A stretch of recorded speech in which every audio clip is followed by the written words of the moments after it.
di mana orang-orang berkumpul dalam suatu kelompok dan berbagi pengalaman, dan terkadang impian mereka juga. Terkait dengan perhatian masyarakat Yunani kuno ini, Plato dapat dipandang sebagai konselor Yunani kuno, karena dia sudah menaruh perhatian yang begitu besar terhadap pemahaman psikologis individu, seperti menyangkut aspek isu-isu moral pendidikan, hubungan dalam masyarakat, dan juga teologis. Untuk pembahasan selanjutnya, pada rekan-rekan saya persilakan. Terima kasih, Nanda. Saya di sini akan menjelaskan sejarah umum. Developing one's potential atau pengembangan potensi individu. Dapat ditelusuri dari masyarakat Yunani kuno. Mereka meyakini bahwa dalam diri individu terdapat kekuatan-kekuatan yang dapat distimulasi dan dibimbing ke arah tujuan-tujuan yang berguna, bermanfaat, atau menguntungkan bagi baik dirinya sendiri maupun masyarakat. Pada abad ke-20, belum ada konselor di sekolah. Pada saat itu, pekerjaan konselor masih ditangani oleh para guru, seperti dalam memberikan layanan informasi, layanan bimbingan pribadi, sosial, karir, dan akademik. Bimbingan di sekolah sebagai dampak dari revolusi industri dan keragaman latar belakang siswa yang masuk ke sekolah-sekolah negeri. Pada tahun 1898, Jesse D. David, seorang konselor di Detroit, memulai memberikan layanan konseling pendidikan dan pekerjaan di SMA di Grand Rapids, Michigan. Dia memasukkan program bimbingan di sekolah tersebut. Selanjutnya saya akan menceritakan kepada Ari Nurul.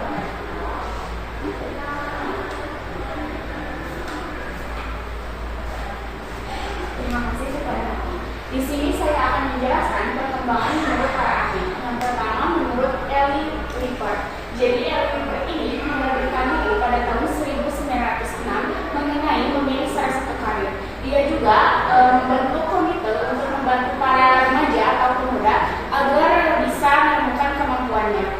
Yang kedua, Frank Parson. Dia ini mendirikan biro pekerjaan untuk memilih karir dalam seleksi secara ilmiah. Yang ketiga, menurut E.G. Williamson, dia ini mengembangkan bimbingan sekolah dengan nama Trade Factor Directive. Ini tuh pendekatan konseling melalui psikotes untuk menemukan karir dan membantu memecahkan masalah. Yang keempat, ini ada Carl R. Rogers mengembangkan teori silent centered, yaitu pendekatan konseling yang berpusat pada konseling. Selanjutnya akan saya serahkan kepada rekan saya, Deskia. Terima kasih ya Kak Lek. Di sini saya akan menjelaskan 4 tahapan sejarah bimbingan menurut Steiner. Yang pertama ada vocational exploration. Nah, di mana tahapan ini tuh menekankan tentang analisis individual dan pemasaran kerja. Jadi maksudnya tuh tahapan itu mencoba untuk mencocokkan manusia dengan pekerjaan. Terus yang kedua ada meeting individual need. Ini tuh adalah tahapan yang menekankan kepada upaya membantu individu agar memperoleh kepuasan kebutuhan hidup. Atau bisa dibilang di mana perkembangan ini berpengaruh bahwa manusia itu memiliki kemampuan untuk mengembangkan diri dan bisa memecahkan masalahnya sendiri. Terus yang ketiga ada transitional professional, di mana tahapan ini memperfokuskan kepada perhatiannya kepada upaya profesional konselor, atau bisa dibilang memfokuskan atau menekankan agar konselor lebih profesional. dan yang keempat ada situational diagnosis. Di mana tahapan ini tuh sebagai periode perubahan dan inovasi, adanya penekanan agar gerakan untuk lebih berpusat pada diri individu.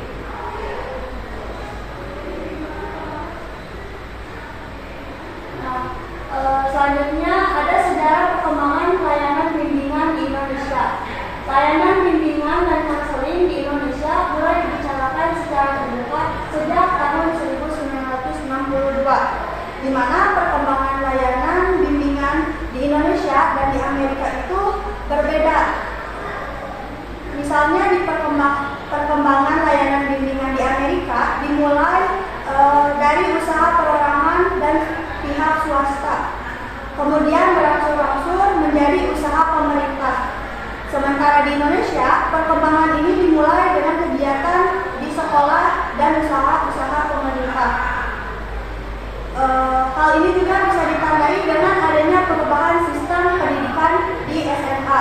Yang pertama yaitu di kelas 1, setiap pelajaran diberi kesempatan untuk lebih mengenal bakat dan minatnya dengan jalan menjelajahi segala jenis mata pelajaran yang ada di SMA.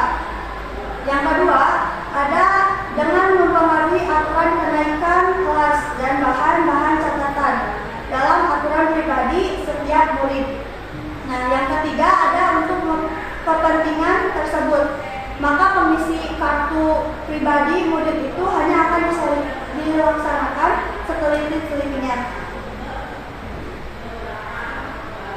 Bimbingan dan konseling secara formal diprogramkan untuk sekolah sejak diberlakukan kurikulum 1995. Kurikulum ini menyatakan bahwa BK merupakan bagian dari internal dari pendidik di sekolah. BK ini merupakan layanan bantuan yang diberikan kepada peserta didik untuk membantu mereka berkembang secara optimal dan mandiri. Dan layanan ini juga dapat diberikan secara perorangan atau kelompok dan mencakup berbagai jenis layanan seperti layanan orientasi, informasi, pembelajaran, konseling perorangan, dan konseling kelompok. Mungkin sekian yang bisa saya paparkan dan setelahnya akan dilanjutkan oleh rekan saya, Ella. Baik, terima kasih ya. Di sini saya akan menyampaikan hal yang mempengaruhi perkembangan layanan di Indonesia sampai saat ini.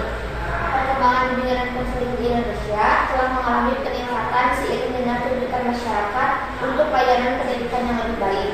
Di sini ada beberapa hal yang mempengaruhi perkembangan bimbingan konseling di Indonesia. Yang pertama adalah perkembangan pendidikan.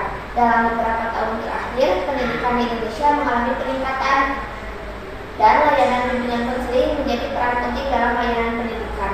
Yang kedua adalah perkembangan teknologi. Penggunaan teknologi membantu guru BK untuk mempermudah memberikan akses atau layanan bagi para peserta didik. Yang ketiga adalah peningkatan kesadaran masyarakat. Masyarakat menjadi lebih sadar akan pentingnya layanan bimbingan konseling dan meminta layanan ini disediakan di sekolah. Yang keempat adalah peningkatan kualitas profesional. Banyak guru BK yang ingin meningkatkan kualitas pelayanannya dengan cara mengikuti pelatihan atau program atau pendidikan tambahan. Yang kelima adalah dukungan pemerintah. Pemerintah memberikan dukungan pembiayaan untuk program bimbingan dan konseling di sekolah dan meningkatkan kesadaran akan pentingnya layanan ini.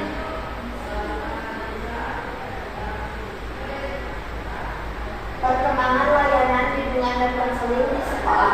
Pada abad ke-19, bimbingan dan konseling mulai diterapkan oleh pendidik untuk membantu peserta didik mengatasi masalah akademis dan emosional. Pada awal abad ke-20, bimbingan dan konseling mulai diterapkan secara luas baik di sekolah maupun di universitas.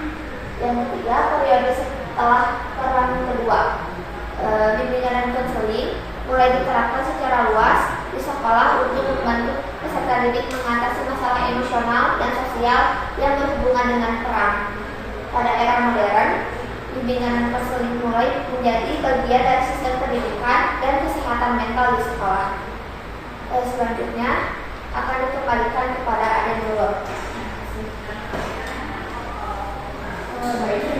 Terima kasih kepada Kayla. Di sini saya akan menjelaskan persoalan dalam penyelenggaraan program bimbingan dan konseling sampai saat ini. Yang pertama ada kesenjangan rasio konselor. Ini itu merupakan jumlah peserta didik dengan konselor atau guru pembimbing.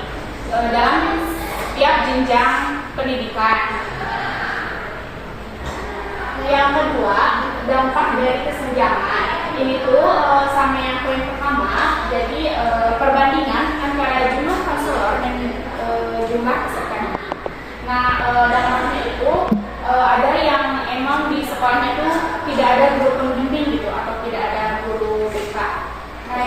Tiga, ini pengangkatan guru pelajaran menjadi pembimbing. Emang suka ada ya kalau misalkan di sekolah-sekolah itu guru pelajaran itu dituntut buat jadi guru pembimbing gitu.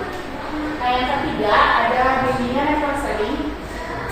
Yang keempat, ada bimbingan dan konseling masih belum diketahui di kalangan masyarakat.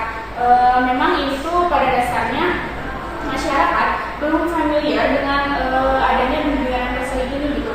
Karena pada dasarnya bimbingan dan konseling itu diterapkan di sekolah terutamanya. Selanjutnya saya serahkan kepada Nendel. Oke, di sini untuk kesimpulannya, perkembangan gerakan bimbingan dan konseling di Amerika yaitu dari pihak perorangan atau swasta, kemudian menjadi program pemerintah. Sedangkan di Indonesia sendiri, dari pemerintah melalui kebijakan-kebijakan, undang-undang kemudian dikembangkan oleh lembaga swasta, meskipun tidak banyak ya.